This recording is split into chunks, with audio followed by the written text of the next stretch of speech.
جنگ بندی کے بعد غزہ میں پہلی سکون کی رات۔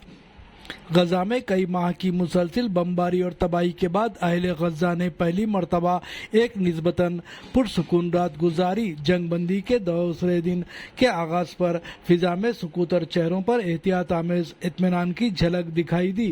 غزہ کی گلیوں میں یہ خاموشی غیر معمولی تھی، جیسے برتوں کی چیخو پکار، گولہ باری اور آگ کے بادلوں کے بعد شہر نے پہلی بار سانس لینے کی مہلت پائی ہو۔ 2 برس سے زیادہ عرصے تک جاری نسل کشی، اجتماعی قتل عام اور تباہ کن بمباری کے بعد زندگی کے آثار آہستہ آہستہ لوٹنے لگے۔ مرکز اطلاعات فلسطین کے نامہ نگار کے مطابق لاکھوں بے گھر فلسطینی شہری مسلسل اپنے علاقوں کی طرف واپس لوٹ رہے ہیں۔ شاہراہ الرشید اور شاہراہ صلاح الدین پر انسانی قافلے جاری ہیں۔ لوگ قدم بہ قدم اپنے ویران گھروں کی سمت بڑھ رہے ہیں۔ محافظات کے مشرقی علاقوں میں واپسی کا سلسلہ تیزی سے جاری ہے، خاص طور پر ان علاقوں میں جہاں سے قابض اسرائیلی افواج پسپا ہوئی۔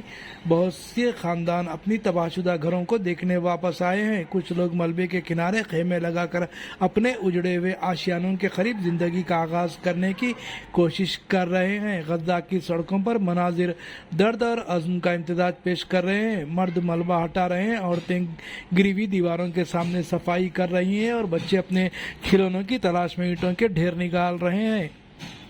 تاہم تباہی کا پھیلاؤ اب بھی لوگوں کی نقل و حرکت اور بنیادی سہولیات کی بحالی میں سب سے بڑی رکاوٹ ہے۔ گلیاں ملبے میں دبی ہوئی ہیں، سڑکیں بند ہیں، پانی اور بجلی کی فراہمی معطل ہے۔ اس کے باوجود بلدیاتی ادارے، حکومتی محکمے اور نوجوان رضاکار تنظیمیں اپنی مدد آپ کے تحت شہریوں کی بحالی، راستوں کی صفائی اور انسانی امداد کی فراہمی کے لیے دن رات سرگرم ہیں۔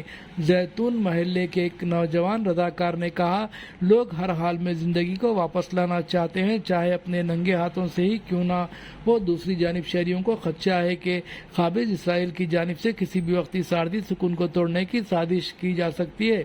دریں اثنا اسرائیلی نسل کشی کی نئی تفصیلات بھی سامنے آئی ہیں۔ طبی ذرائع نے بتایا کہ گزشتہ 24 گھنٹوں میں 155 شہداء کی لاشیں غزہ کے اسپتالوں میں لائی گئی ہیں، جن میں 135 شہداء کی نعشیں ملبے کے نیچے نکالی گئیں۔ مزید بتایا گیا کہ جمعہ کے روز قابض اسرائیلی فوج کی فائرنگ سے 19 فلسطینی شہید ہوئے، جبکہ ایک شہری اپنی سابقہ چوٹوں کے باعث دم توڑ گیا۔ تباہی کے سائے گہرے ضرور ہیں، مگر اہل غزہ کے دلوں میں امید کے چراغ اب بھی روشن ہیں۔ وہی شہر جس کے گلی کوچے راکھ میں بدل دیے گئے، آج پھر زندگی کی آہٹ سن رہے ہیں۔ بچے خیموں کے درمیان کھیل رہے ہیں، مرد و خواتین ملبہ صاف کرنے میں لگے ہوئے ہیں اور ایک تباہ شدہ مگر ثابت قدم نئی صبح کے انتظار میں ہے۔